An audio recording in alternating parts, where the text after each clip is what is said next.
하나님 말씀 갈라디아서 3장 15절부터 29절까지 말씀입니다. 갈라디아서 3장 15절부터 29절까지 말씀입니다. 15절부터 29절까지 말씀을 저하고 여러분들이 한 절씩 교독으로 읽도록 하겠습니다. 형제들아, 내가 사람의 예대로 말하노니 사람의 언약이라도 정한 후에는 아무도 폐하거나 더하거나 하지 못하느니라.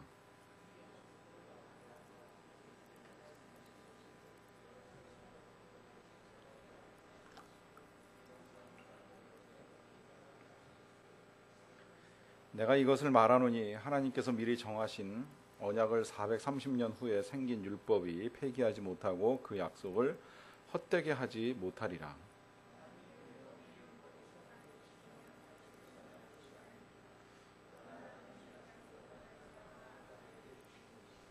그런즉 율법은 무엇이냐? 범법함으로 더하여진 것이라. 천사들을 통하여 한 중보자의 손으로 베푸신 것인데 약속하신 자손이 오시기까지 있을 것이라. 그러면 율법이 하나님의 약속들과 반대되는 것이냐? 결코 그럴 수 없느니라. 만일 능히 살게 하는 율법을 주셨더라면 의가 반드시 율법으로 말미암아 쓰리라.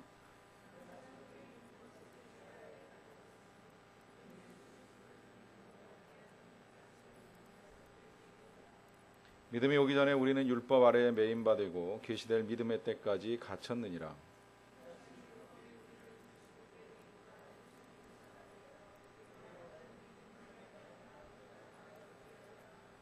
믿음이 온 후로는 우리가 초등교사 아래에 있지 아니하도다.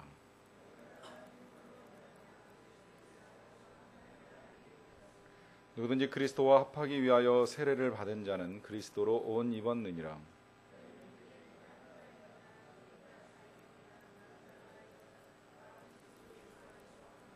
같이 읽습니다. 너희가 그리스도의 것이면 곧 아브라함의 자손이요 약속대로 유업을 이을 자니라. 아멘.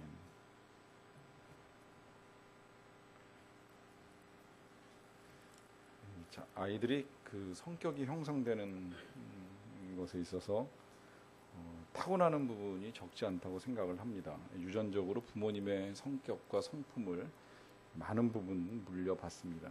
하지만 그것이 전부는 아닙니다.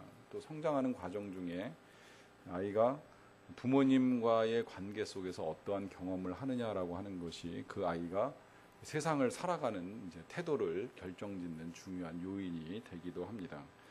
특히 어렸을 때 이제 부모님들로 뭐 100% 적용되는 건 아니지만 부모님들로부터 버림을 받거나 아니면 신실하지 못한 부모를 만나서 부모님께 그 실망을 겪는 여러 가지 일들을 겪게 되면 이제 그 아이의 삶의 태도가 세상을 불신하는 형태로 나타납니다. 그러니까 제일 먼저 관계를 형성시켜 주었던 부모로부터 배신을 당하거나 혹은 거절을 당하거나 아니면 실망스러운 일을 경험하게 되면 이제 이 아이는 부모님을 시작으로 해서 이제 자기가 만나는 많은 사람들을 결코 신뢰하려고 하는 생각을 갖지 못하는 일들이 이제 많이 일어납니다.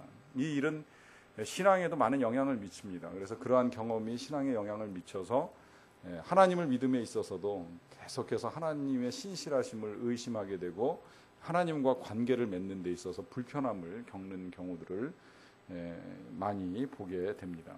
그렇기 때문에 어린 자녀를 기르는 부모님들의 입장에서는 아이가 이 사람을 신뢰하는 법을 훈련시켜 주는 것이 필요하고 그 훈련은 부모가 약속을 하고 그 약속한 것을 잘 지키는 것이 아이에게 있어서 하나님과 사람을 신뢰하는 방법을 이제 훈련하게끔 해주는 일이라고 할 수 있습니다. 그것이 기본이 되어야지만 이제 모든 관계가 다 원만하게 형성이 됩니다. 그렇게 보면 이 관계를 지탱해 주는 힘이라고 하는 것은 신뢰라고 할 수 있습니다. 그리고 이 신뢰의 바탕에는 이제 약속이 있습니다. 그 약속을 얼마나 신실하게 잘 이행하느냐의 여부가 서로 간의 신뢰를 형성시켜주고 그 신뢰로 말미암아 관계가 아름답게 지속적으로 유지될 수 있게 되어 있습니다. 이건 이제 역시 사람과 사람 사이의 관계뿐만 아니라 하나님과 사람들 사이에서도 역시 중요합니다. 하나님은 우리가 하나님을 신뢰할 수 있도록 그래서 어느 부분에 있어서만큼은 이제 예측 가능한 시스템을 이 지구를 만드실 때 함께 만들어 놓으셨어요. 여러분 지금 우리가 늘 예측하던 대로 날씨가 좀 달라졌습니다. 보통은 이제 7월에 비가 많이 오고 8월 되면 더위가 오고 9월쯤 되면 이제 좀 선선해져야 되는데 온통 비가 8월까지 계속 내리다가 한두 주 전부터 이제 덥기 시작해서 지금 되게 덥지요. 오늘 무척 덥습니다. 오늘 새벽부터 덥기 시작을 해가지고 하루 종일 되게 더운데 이게 지금 이제 우리가 지금까지 살아왔던 경험에 의한 예측을 깨트려가고 있는 일입니다. 우리가 알고 있는 이 사계절은 이제 봄, 여름, 가을, 겨울이 규칙적으로 돌아가면서 이제 금방 시원해질 거야, 또 추워질 거야 이런 예측들을 할 수 있게끔 만들어져 있습니다. 밤이 깊으면 아침이 올 걸 알고 아침에 하루를 시작을 하면 한낮이 지나 저녁이 올 것들을 우리가 충분히 예측을 합니다. 이것이 지구가 만들어진 이후로 지금까지 변화가 없습니다. 계속해서 똑같은 시스템으로 돌아갑니다. 예측할 수 있습니다. 오늘 또 해가 지고 내일 해가 뜰 거라는 걸 단 누구도 부인할 수가 없습니다. 이런 것들을 통해서 하나님이 이 지구를 운행하시는 방식을 우리가 예측하며 나아가는 겁니다. 만약에 하나님께서 이 지구를 굴리시는데 하나님 마음대로 이랬다 저랬다 하면서 어느 날은 하루가 15시간이었다가 어느 날은 하루가 30시간으로 늘어나고 하면 우리가 시간표를 짜고 이 앞으로의 일들의 계획을 잡는 것도 어려우리라고 생각을 합니다. 그러나 항상 일정한 주기로 돌아갈 수 있는 시스템으로 말미암아 우리가 이제 거기에 맞추어서 우리의 삶의 리듬을 찾아갑니다. 이게 하나님의 신실하심을 보여주는 하나의 증거라고 할 수 있습니다. 변함이 없다는 거예요. 성경에 표현하기를 하나님은 이 회전하는 그림자도 없다는 표현을 통해서 하나님의 신실하심, 변하지 아니하심을 우리에게 그대로 드러내주고 있습니다. 이 하나님의 신실하심이 없다면 그 다음에 우리가 뭐가 깨지냐면 하나님과의 약속, 우리가 하나님을 믿을 수 없는 분이 됩니다. 그러니까 우리가 하나님을 믿을 수 없다는 것이죠. 신실하지 않은 사람을 믿고 따라가는 사람은 없습니다. 그에게서 신뢰가 깨지고 실망할 만한 일을 만났을 때에 그를 의지하고 그를 인정할 사람은 없습니다. 역시 하나님이 만약에 이런 신실하심을 지니고 계시지 않다면 우리도 그 하나님을 믿고 나아가는 것이 그만큼 어렵다라고 하는 것입니다. 그런 점에서 보면 이제 이 약속이라고 하는 것, 하나님과의 약속이라고 하는 것이 참 중요합니다. 하나님을 믿음에 있어서 하나님이 어떻게 약속을 하셨고 또 그 약속을 어떻게 지켜나가시고 약속의 중요성이 얼마나 귀한가라고 하는 것을 아는 것이 하나님과 우리의 관계를 지탱해주는 힘이 되기에 오늘 하나님의 약속을 헤아리게 되는데 그 약속을 이제 크게 두 가지로 나누었습니다.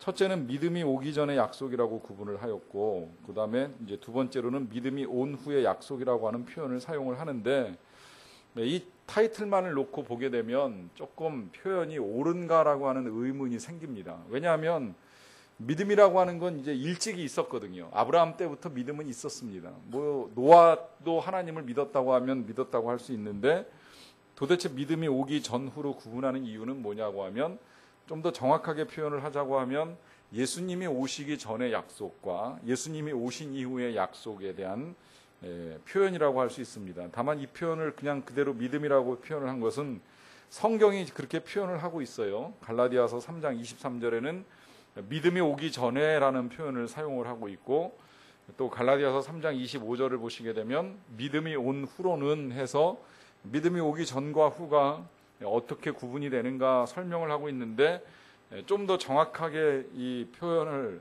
이제 풀자면 예수님이 오시기 전 또 예수님이 온 이후 거기서 좀 더 나간다면 예수님이 우리를 위하여 행하신 일들을 믿기 전에 그 다음에 예수님이 우리를 위하여 하신 일들을 믿고 난 이후에 구분을 해서 하나님의 약속이 어떤 기능들을 하는가 하는 것을 저와 여러분들이 살펴본다고 생각하시면 됩니다. 첫째로 그래서 믿음이 오기 전에 약속에 있어서 제일 먼저 우리가 이제 이런 명제를 설정하고 가야 될 것 같아요. 어떠한 약속이라도 정해진 후에는 아무도 폐하거나 더할 수가 없습니다. 이 약속이 중요하다는 걸 인정하지 아니하실 사람은 없다고 생각을 합니다. 갈라디아서 3장 15절은 이렇게 시작을 합니다. 형제들아 내가 사람의 예대로 사람들이 보여주는 대로 말을 하노니 사람의 언약이라도 정한 후에는 아무도 패하거나 더하지 못하느니라 라고 하면서 사람끼리 한 약속이라고 할지라도 한번 정해지고 나면 그것을 쉽게 없애버리거나 혹은 뭐 늘리거나 줄이거나 할 수는 없다는 거예요. 그것이 크든 작든 아니면 그 약속의 당사자가 대인이건 소인이건 관계없이 한번 정해진 약속은 반드시 지켜야 된다는 거예요. 많은 분들이 도산 안창호 선생님을 존경합니다. 이유가 있죠. 도산 안창호 선생님이 독립운동을 하셨는데 마지막에 잡혀가실 때 유명한 일화가 있죠. 그 안창호 선생님하고 교제를 하던 어린 꼬마아이가 있었는데 그 꼬마아이하고 약속을 한 겁니다. 나중에 그 일제 순사가 이 안창호 선생님이 자주 그 꼬마를 만나러 간다는 사실을 알게 되고 그 꼬마를 만나러 갈 그쯤에 그의 집 어귀에서 이제 안창호 선생을 붙잡으려고 기다립니다. 이 제보가 안창호 선생님 귀에 들어간 거예요. 그래서 주변에 있는 사람들이 말렸습니다. 오늘만큼은 그 친구를 만나러 가지 아니하셨으면 좋겠습니다. 좀 미루십시오. 그랬는데 안창호 선생님이 그런 모든 상황들을 다 알고 계심에도 불구하고 약속을 지키기 위해서 그 꼬마 친구를 만나기 위해서 그 아이의 집을 찾아가다가 잡히는 불상사를 겪게 됩니다. 이제 이 행동 자체를 통해서 또 다른 메시지를 주는 거예요. 크든지 작든지 그 약속이 귀한 것처럼 보이든 천한 것처럼 보이든 또 약속의 당사자가 어른이든 어린이든 관계없이 약속은 신실하게 지켜져야 된다라고 하는 안창호 선생님의 인격됨을 이제 보여줍니다. 그만큼 약속은 중요하다라고 하는 것이 이제 제일 먼저 전제가 되고요. 그러고 난 다음에 이제 두 번째로 믿음이 오기 전에 하나님은 아브라함과 그 자손과 약속을 하셨습니다. 갈라디아서 3장 16절의 말씀인데요. 이 약속들은 아브라함과 그 자손에게 말씀하신 것인데 여럿을 가리켜 그 자손들이라 하지 아니하시고 오직 한 사람을 가리켜 네 자손이라 하셨으니 곧 그리스도라. 그러니까 하나님께서 이제 약속하셨다는 거예요. 4,000년 전에, 지금으로부터 약 4,000년 전에 아브라함에게 약속을 하신 것이고 이 약속이 아브라함과만 한 약속이 아니라 그 자손에 대하여 말씀하신 것인데 그 자손이라고 하면 여럿을 가리키는 것이 아니라 단수로 오직 한 사람이라고 하는 이제 표현을 가지고 옵니다. 그 이유는 많은 자녀가 있지만 아브라함에게 여러 명의 자녀가 있었어요. 이삭뿐만 아니라 뭐 이스마엘도 있었고 또 그드라라고 하는 여인에게서는 6명의 아들이 더 있었는데 그들과 약속을 하신 것이 아니라 이삭하고 약속하신 겁니다. 그 이삭을 통하여서 후손을 주겠다라고 하는 약속을 하셨고 그 약속이 나중에 오직 한 사람 예수 그리스도를 가리켜서 말씀을 하신 것이기 때문에 하나님의 약속, 아브라함과 하신 이 하나님의 약속은 결국은 그리스도를 말씀하신 것이다 라고 하면서 정리를 합니다. 그 약속이 이미 4,000년 전에 그리스도를 통해서 하나님은 복을 주시고 그리스도를 통해서 백성을 구원하실 계획을 세우셨다는 거예요. 이 약속이 율법보다 훨씬 더 먼저 있었다는 것도 다시 가르쳐주고 있는 것입니다. 그 약속의 내용을 창세기 22장 17절부터 18절까지 이제 다시 보겠는데요. 내가 내게 큰 복을 주고 네 씨가 크게 번성하여 하늘의 별과 같고 바닷가의 모래와 같게 하리니 네 씨가 그 대적의 성문을 차지하리라. 또 네 씨로 말미암아 천하 만민이 복을 받으리라. 이는 네가 나의 말을 준행하였음이니라 하셨다 하라. 말씀을 통해서 여기서 말씀하고 있는 이 씨가 얼핏 보기에는 이삭처럼 보이는데 이 이삭이 대적의 성문을 차지하고 이삭으로 말미암아 천하 만민이 복을 받는다라고 하기보다는 오히려 아브라함의 후손으로 태어난 예수님이 사단의 권세를 깨뜨리고 사단이 다스리는 세상을 차지하시는 것, 또 더 나아가서는 이 예수 그리스도로 말미암아 천하 만민이 복을 받게 된다라고 하는 의미로서 결국은 하나님께서 이미 수천 년 전의 약속을 통하여서 예수 그리스도를 통한 구원을 이루실 것을 준비하셨다고 우리가 볼 수가 있습니다. 그러하기 때문에 이 약속은 세 번째로 아브라함과의 약속은 세월이 흘러도 결코 폐기되거나 혹은 헛된 것이 되지 않았습니다. 갈라디아서 3장 17절의 말씀인데요. 내가 이것을 말하노니 하나님께서 미리 정하신 언약을 430년 후에 생긴 율법이 폐기하지 못하고 그 약속을 헛되게 하지 못하리라고 말씀합니다. 그러니까 이미 아브라함을 세우실 때부터 하나님이 결정을 하셨다는 거예요. 언젠가 아브라함의 씨에서 예수님이 탄생하게 되면 그를 통하여 만민에게 복을 주고 만민에게 구원의 은혜를 베푸실 것들에 대하여서 결정하셨는데, 그로부터 430년이 지난 후에 생긴 그 모세의 율법, 모세를 통하여 주신 그 십계명과 또 레위기와 신명기의 율법이 있다고 해서 그것이 하나님과의 약속, 아브라함과 하나님과 했던 그 약속을 폐기하거나 깨뜨리지 못한다는 게, 헛된 것으로 만드실 수 없다는 겁니다. 이걸 이렇게 이해를 하시면 좀 더 용이할 거라고 생각이 드는데요. 하나님께서 우리에게 은혜를 베푸시고 우리를 구원하시기로 한 결정은 사라지지 않습니다. 그 하나님의 계획은 이제 더 나아가서 우리의 죄로 인하여서도 결코 사라지지 않는 것입니다. 제가 지난주에 그런 말씀을 드렸어요. 구원의 확신이 틀림이 없습니다. 너무나도 분명합니다. 제가 아주 그 험한 예를 들었지요. 도대체 천국을 갈 수 없는 상황에서 세상을 떠났을 때에도 구원의 확신을 갖고 살아간다라고 분명히 말씀을 드린 이유가 있습니다. 그 확신의 이유가 여기서 또 나오는 거예요. 그 이유는 나한테 있는 것이 아니라 하나님이 4,000년 전에 약속을 하셨어요. 아브라함하고 약속을 하셨어요. 그리고 그리스도를 통해서 약속을 이루셨어요. 내가 그 약속을 믿어요. 그 약속을 믿는다는 건 하나님의 신실하심을 믿는다는 겁니다. 하나님이 만약에 거짓말장이시거나 변덕장이라면 저는 불안하겠죠. 그러나 불안하지 않습니다. 왜? 신실하신 하나님이 아브라함에게 약속하셨고 또 그리스도를 통해서 그 약속의 증거를 보여주셨는데, 내가 지금 그 약속을 믿는 한 절대 불안에 떨 이유가 하나도 없다는 거예요. 왜? 내 죄에 의해 가지고 하나님이 나를 구원하시기로 한 결정을 하나님이 뒤바꾸지 않으시거든요. 변개하지 않으시는 하나님이세요. 절대 흔들림이 없는 하나님이시기 때문에, 나는 불성실할지 모르겠지만 하나님은 신실하신 하나님이시기 때문에 결코 나의 일로 인하여서 하나님의 약속이 폐기되거나 헛된 것이 되지 않음을 믿기 때문입니다. 더 나아가서 아브라함의 후손이 얻은 유업은 율법에서 난 것이 아니라 약속으로 말미암은 것입니다. 먼저 갈라디아서 3장 18절을 보시면, 만일 그 유업이 율법에서 난 것이면 약속에서 난 것이 아니니라. 그러나 하나님의 약속으로 말미암아 아브라함에게 주신 것이라. 여기 유업이라고 하는 표현이 지금 사용이 되었는데요. 이 유업이라고 하는 단어가 원래 이 상속하다라고 하는 단어에서 유래가 됐어요. 여러 가지 의미가 있을 수 있는데 그냥 제일 이해하기 쉬운 표현은 이런 의미라고 볼 수 있습니다. 하나님께서 우리에게, 그러니까 약속된 일들을 실제로 누리는 것을 말합니다. 그러니까 하나님이 우리에게 약속해 주신 일들, 이건 아브라함과 약속한 일이라고 해도 좋아요. 아브라함하고 약속한 일들을 우리가 누릴 수 있게 되는 것을 유업이라고 이야기합니다. 아브라함하고 했지만 마치 한 가문 안에서 부모의 여러 가지 좋은 형편들을 자식이 누리는 것처럼 우리 믿음의 조상인 아브라함이 받은 약속에 대한 혜택들을 우리도 얼마든지 누리며 살아갈 수 있다라고 하는 거예요. 그것이 율법에서 났느냐? 율법을 잘 지켰기 때문에 주신 것이냐? 아니죠. 그냥 하나님의 약속으로 주신 거예요. 약속으로 말미암은 것이라는 거예요.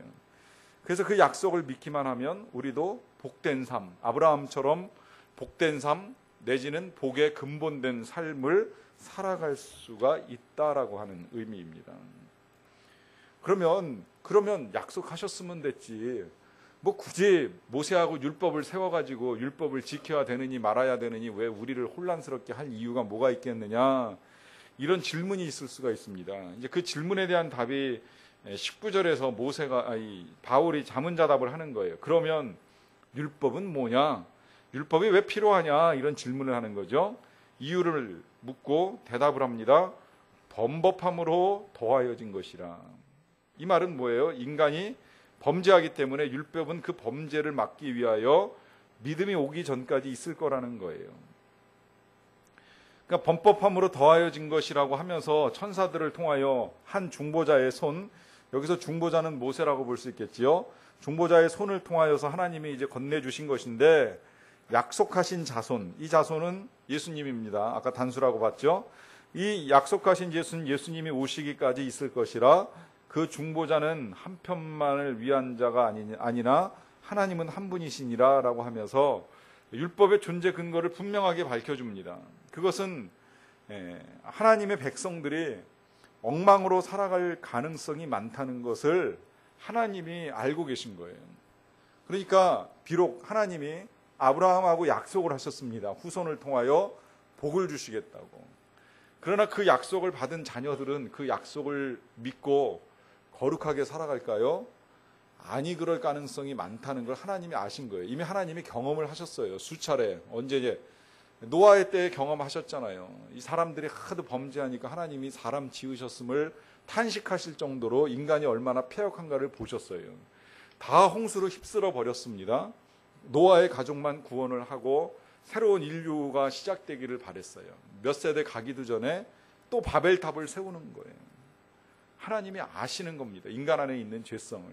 자, 아브라함을 구별하셨죠. 아브라함이 구별될 때 이 롯도 따라 나왔고, 그렇게 해서 이제 롯하고 같이 살다가 이제 헤어졌잖아요. 롯이 살러 들어간 동네가 소돔과 고모라입니다. 이 고모라 사람들 역시 엉망으로 살아간다라고 하는 것을 하나님이 보셔서 그 도시를 불과 유황으로 다 멸망을 시켜버리셨어요. 인간이 끊임없이 범죄한다라고 하는 사실을 하나님이 모르시는 분이 아니에요. 알고 계세요. 그러니까 약속을 주셨지만 이 약속의 자녀들이 이제 애굽에서 나와가지고 가나안 땅에 들어가서 잘 살면 좋겠는데 잘 못 살 가능성이 있다는 것을 하나님이 아시는 거예요. 그러니까 인간이 그 하나님께로부터 받은 자유를 방종으로 바꾸어 버릴 가능성이 있다는 것을 하나님이 아시니까 그 범죄를 막기 위하여서 하나님이 일정한 틀을 만들어 놓으신 거예요. 적어도 이런 것들만큼은 좀 지키면서 살아라. 그래서 하나님의 형상을 좀 깨트려지지 않도록 했으면 좋겠다라고 하면서 하나님이 율법을 주신 겁니다. 범법을 막기 위한 것이라는 거죠. 그러므로 말미암아 우리는 이제 믿음이 오기 전에, 이 믿음이 오기 전이라는 게 결국은 이제 우리가 예수 그리스도를 믿기 전이라는 표현하고도 일치할 수 있을 텐데요. 믿음이 오기 전에 우리는 율법 아래 매인바 되고, 계속 그냥 성경으로 읽어 나가자면 계시될 믿음의 때까지 갇혔느니라. 이같이 율법이 우리를 그리스도께로 인도하는 초등교사가 되어서 우리로 하여금 믿음으로 말미암아 의롭다함을 얻게 하려 함이라 하면서 이 율법 아래 우리는 매였고 갇힌 존재가 되었다는 거예요. 그것을 이제 비유로 설명하기를 마치 그 초등교사 아래에 놓여져 있는 어린이처럼 지금 비유를 합니다. 근데 여기 초등교사는 오늘 이제 우리 시대의 초등교사라고 하기보다는 이제 옛날 성경에는 몽학 선생이라고 번역을 했었는데 이게 이제 개역 개정으로 오면서 초등교사로 이제 바뀌었어요.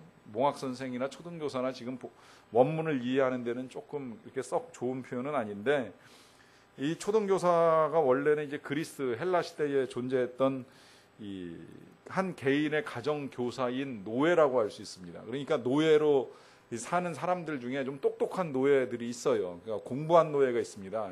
이제 공부한 상태에서 잡혀온 노예가 있기도 하고, 한편으로는 이 공부한 노예의 자식으로 태어나서 아버지로부터 이제 몰래 학문을 익힌 똑똑한 노예들이 있는데, 그런 노예가 있는 경우에는 그 귀족이나 부자의 집안의 자녀들을 그 노예한테 맡겨가지고 일정한 연령이 될 때까지 그 아이와 1대1로 붙어서 가르쳐주는 일을 하는 거예요. 그때는 뭐 밖에 출입하고 드나드는 일로부터 시작을 해서 집안에 앉아가지고 공부하는 모든 것들을 이 노예가 선생님의 자격을 가지고 처음부터 끝까지 다 통제하며 가르칩니다. 아이가 스스로 판단하고 결정을 할 수 있는 나이가 될 때까지는 그 노예가 책임을 지고 붙어 앉아가지고 가르치는 거예요. 그래서 아이가 어느 정도 성장을 해서 이제 자기 스스로 책임질 수 있는 자율적 인생이 될 때가 되면 그 아이를 이제 그 노예에서 분리시키는 일을 하게 됩니다. 그러니까 그 때가 오기 전까지 이 아이가 마치 초등교사 아래에 억압되어 있는 것처럼 우리가 하나님을 예수님을 믿기 전까지는 율법 아래 우리가 매이고 또 율법 아래 갇힐 수밖에 없다는 거예요. 왜? 이유가 뭐예요? 우리가 진정한 자유를 사용할 줄 모르는 인생이기 때문입니다. 자유만 줬다 하면 금방 방종할 수 있는 가능성을 가진 존재라는 거예요. 좀만 여유만 있으면 딴 생각을 하고 죄질 가능성을 가지고 살아가다 보니까 하나님이 율법을 통해서 잠시 가두어 놓는 일을 한다는 거예요. 그러나 이제 예수님이 오시면서 달라진다는 거죠. 여기까지만 봐도 우리가 이제 그 다음 연결되는 그 믿음이 온 후의 약속의 첫 번째 진리와 이제 진리를 금방 알게 됩니다. 그러므로 말미암아 율법은 하나님의 약속들과 반대되는 것이 아니라는 거예요. 또 하나의 질문을 통해서 이제 풀어 나가잖아요. 그러면 율법이 하나님의 약속들과 반대되는 것이냐? 결코 그럴 수는 없느니라.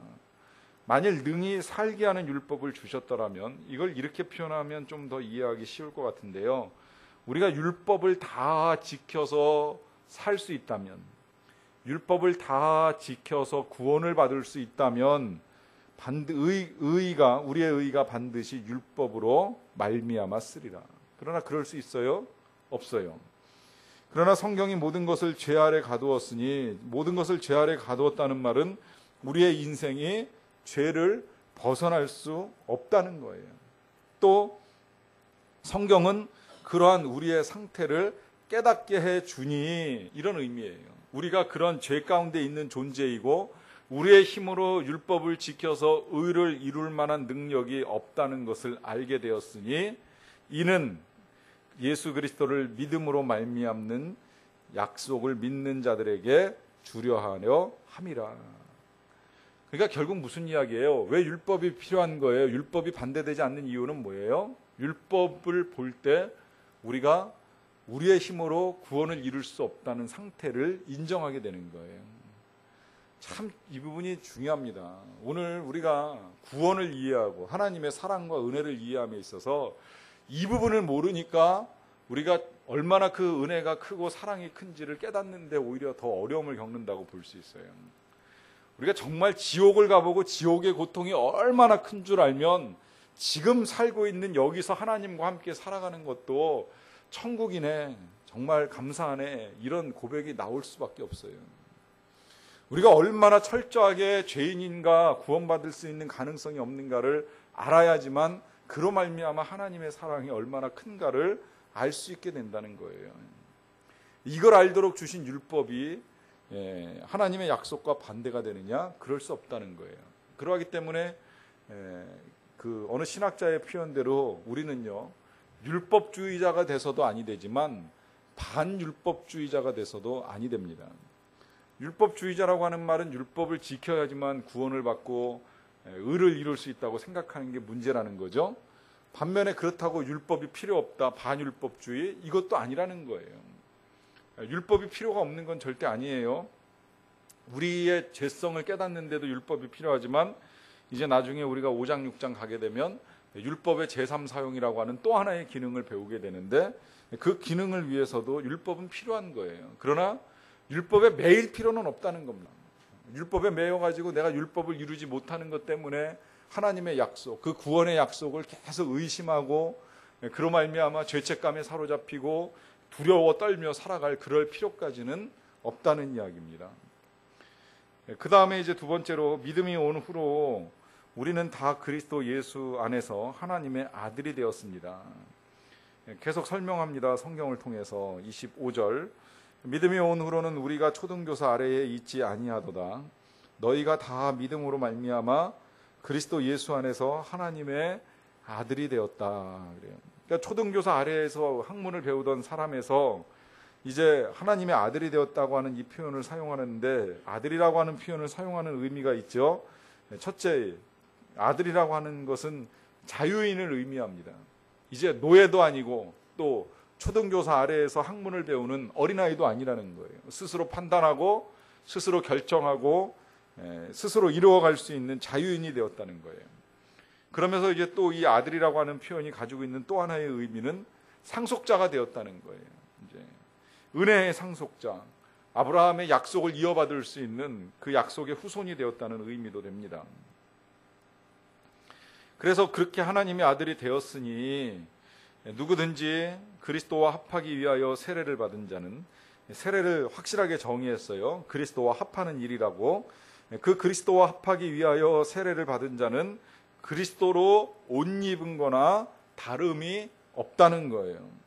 옷 입었느니나 과거의 시제를 사용해가지고 이미 세례를 받은 자는, 그리스도와 합하여 세례를 받은 자는 그리스도로 옷 입었기 때문에, 이걸 그냥 이렇게 생각해도 참 좋을 것 같아요. 내가 예수님이 입었던 옷을 입고 있다, 그냥 이렇게만 생각하셔도 좋을 것 같아요. 그럼 어떻게 살아야 돼요? 그러면 예수님처럼 살면 돼요. 그럼 예수님처럼 사는 건 뭐예요? 예수님은 죄에 얽매이지 아니하셨어요. 율법을 무시하진 않았지만 율법에 매이지도 아니하셨어요. 나름의 충분한 자유를 지킵니다. 자유를 누립니다. 그래서 죄인의 집에도 찾아 들어가고 죄인들과 어울려 먹기도 하고 마시기도 하면서 자유함을 보여줍니다. 여기서 끝나지 않죠. 그러면서 하나님과 날마다 교제합니다. 매일 새벽마다 기도하면서 하나님과 교제하는 시간을 갖습니다. 그리고 그 하나님으로부터 충만한 사랑을 받고 그 다음에는 그 사랑을 가지고 나가서 사랑을 나누어주는 삶을 삽니다. 그래서 병든 자 보면 다 고쳐주시고, 배고픈 자 보면 먹여주시고, 두려워 떠는 자 보면 용기를 주시고, 죽은 자 보면 살려내시면서 충만한 사랑의 삶을 살아갑니다. 우리도 똑같이 이 옷을 입으라고 말씀하시는 것이 아니라 입었다는 거예요. 그 입은 사람답게 살아가라는 거예요. 예수님답게, 또 혹은 아들답게, 상속자답게, 자유인답게 살아가라는 거예요. 그래서 이제 이런 표현을 사용을 합니다. 그래서 믿음은 우리가 신분과 출신과 상관없이 다 하나임을 알려줍니다. 갈라디아서 3장 28절의 말씀인데요. 너희는 유대인이나 헬라인이나 종이나 자유인이나 남자나 여자나 다 그리스도 예수 안에서 하나이니라 그래요. 하나이니라. 여러분, 이 표현을 지금 이제 우리가 한 절을 지금 떼어놓고 이렇게 3번에서 독립적으로 보다 보니까 그냥 여기 지금 표현대로 신분과 출신과 상관없이, 혹은 인종이나 계층이나 아니면 성별에 상관없이 우리가 다 하나구나라고 하는 공동체성을 의미하는 것처럼 말씀하시는 것으로 보입니다. 그러나 생각해 보면 그런 의미가 아니에요. 왜냐, 이 표현이 이제 똑같은 하나라고 하는 표현도 에베소서에서 나왔을 때는 뭐 주도 한 분이시요, 성령도 하나요, 믿음도 하나요, 세례도 하나요, 뭐 우리가 다 하나다 이렇게 나왔는데, 여기 지금 문맥으로 보면 여기 지금 이런 구절이 나와야 될 부분이 아니거든요. 계속 율법을 말하고 약속을 말하는 그 와중에 갑자기 하나라고 하는 표현을 사용합니다. 뭔가 좀 이유가 다르다는 느낌이 오지 않습니까? 그 이유가 뭐겠어요? 유대인이나 헬라인이나 똑같다는 거예요. 뭐가 똑같으냐? 다 똑같은 죄인이라는 거죠. 다 약속이 필요하다는 거예요. 은혜가 필요하다는 거예요. 헬라인 아니 종, 자유인, 그거 의미 없다는 거예요. 남자, 여자, 성도 상관없다는 거예요. 다 하나님 보시기엔 누구나 다 똑같은 죄인이라는 거예요. 은혜가 필요한 죄인이라는 거예요. 그래서 예수 그리스도가 오신 것이고, 그 예수 그리스도의 은혜를 받으면 우리는 다 똑같이 하나 되어서 구원받을 수 있는 존재라는 거예요. 이 일에 율법을 지키는 사람은 구원을 받고, 율법을 안 지키는 이방인은 멸망을 당하고, 남자는 구원을 받고 여자는 구원을 못 받고 하는 이런 문제가 아니라는 거예요. 이건 성으로 구별될 수 있는, 혹은 신분으로, 인종으로 구별될 수 있는 문제가 아니라는 거예요. 이걸 이제 다시 보면 그런 구별 없이 하나님이 다 우리 모두에게 은혜를 주셨다는 거예요. 약속을 주셨다는 것입니다. 그래서 이제 우리가 이제 여기서 그 사도 바울이 그 얘기를 하는 거죠. 말하자면 이 하나인이라고 하는 표현을 통해서, 그렇기 때문에 자꾸 헬라인에게 율법 지키라고, 이방인들에게 할례를 받으라고 그렇게 말할 것도 없다는 거예요. 그거 하나 받았다고 해서 의인되는 것도 아니고, 그거 안 받았다고 해서 구원에서 멀어지는 것도 아니니까 제발 더 이상 그런 이야기를 하지 아니하였으면 좋겠다 하는 의미에서 결국은 다 똑같다는 의미의 하나라고 하는 표현을 사용을 합니다. 자, 그 다음에 이제 마지막, 그래서 또한 우리는 아브라함의 자손으로 하나님께서 약속하신 믿음의 유업을 이을 자가 되었습니다. 갈라디아서 3장의 마지막 절인데요. 너희가 그리스도의 것이면, 그리스도의 것이라고 하는 건 이제 그리스도에게 속한 사람들이라고 하는 표현이겠죠. 너희가 그리스도에게 속한 사람들이라면 결국은 곧 아브라함의 자손이요. 아브라함의 자손이라고 하는 말은 아브라함에게 주신 약속대로 똑같이 그의 유업을 이을 자니라. 그에게 약속하신 모든 것을 그대로 이어받아서 살아갈 수 있는 인생이라는 거예요. 그러면 아브라함이 받은 약속들은 뭐예요? 일단 가장 기본적으로 천국의 약속을 받았죠. 아브라함은 천국에 들어가 있습니다. 그래서 예수님이 비유하실 때도 죽은 나사로가 천국에 아브라함의 품에 안겨 있는 걸 분명히 말씀해 주셨습니다. 그러나 천국의 은혜만 받았느냐면 그거 아니죠. 이 땅에 후손의 복을 받아서 그의 후손 가운데 다윗도 나오고 예수님도 나오고 하는 은혜를 누렸지요. 더 나아가서는 또 아브라함이 세상에서도 많은 풍성한 하나님의 은혜를 누려서 이제 지난주에 본 대로 집안에서 길리고 훈련시킨 군사만 300명이 넘을 정도로 넉넉한 삶을 살았습니다. 이 풍성한 은혜를 하나님께서 아브라함에게만 약속하시고 그에게만 허락하신 것이 아니라 우리에게도 그만큼 주시겠다는 거예요. 믿음은 그 아브라함이 받았던 모든 것들이 우리 것도 될 수 있다라고 하는 것을 우리가 가질 수 있게 하는 힘을 줍니다. 그로 말미암아 우리가 그 약속을 이루실 하나님을 신뢰하고 하나님을 믿고 바라볼 수가 있게 됩니다. 여러분, 하나님의 약속 생각해 보세요. 4,000년 전의 약속이 2,000년 전에 이루어지고 그 2,000년 전의 은혜가 지금도 우리 안에 흘러들어오고 있습니다. 그래서 우리가 은혜 받은 하나님의 자녀들이 다 된 거예요. 이 신실하신 하나님을 우리가 믿고 살아가는데 왜 염려합니까? 또 왜 걱정합니까? 하나님이 우리를 사랑하시는데 여러분, 우리의 상황이 크게 악화되거나 변하거나 두려워할 것은 없습니다. 하나님이 신실한 그 사랑으로 우리를 품고 우리와 함께 가고 계심을 믿으시기를 바랍니다. 같이 찬양하고